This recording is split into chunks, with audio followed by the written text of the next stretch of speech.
திமுகவிலே பொறுப்பில் இருந்தவர். இன்னைக்கு வட சென்னையில் எடுத்துக்கொண்டால் இன்னைக்கு எல்லா இடத்துலையும் கஞ்சா வித்துக்கிட்டே இருக்கிறாங்க.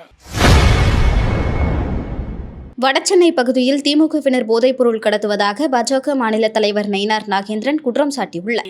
இங்க எல்லாருமே போய் திமுகவை பொறுத்த மட்டும் இல்லை, அது மட்டும் இல்லை, இன்னைக்கு ஜாபர் சாதிக் 2000 கோடி ரூபாய்க்கு போதைப் பொருட்களை வித்திருக்காங்க, கடத்திருக்காங்க. 3500 கிலோ. அதுக்கு பேரு ஜூடோ பெட்ரின், அதுக்கு பேரு ஜூடோ பொட்ரின். அந்த ஜாபர் சாதிக் யாரு? திமுகவிலே பொறுப்பில் இருந்தவர். இன்னைக்கு வட சென்னையில் எடுத்துக்கொண்டால் இன்னைக்கு எல்லா இடத்துலையும் கஞ்சா வித்துக்கிட்டே இருக்கிறாங்க.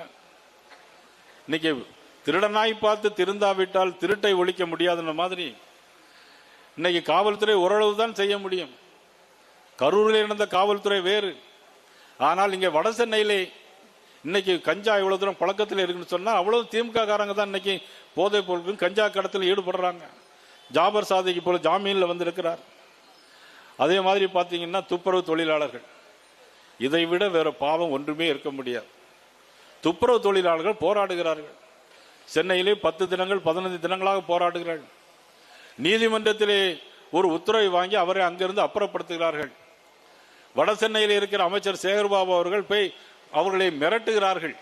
அவர்களை மிரட்டி அங்கிருந்து அப்புறப்படுத்தி விடுறார்கள், அடித்து விரட்டுகிறார்கள். ஆனால் திராவிட முன்னேற்ற கழகத்தினுடைய இன்னைக்கு முதலமைச்சராக மதிப்புக்குரிய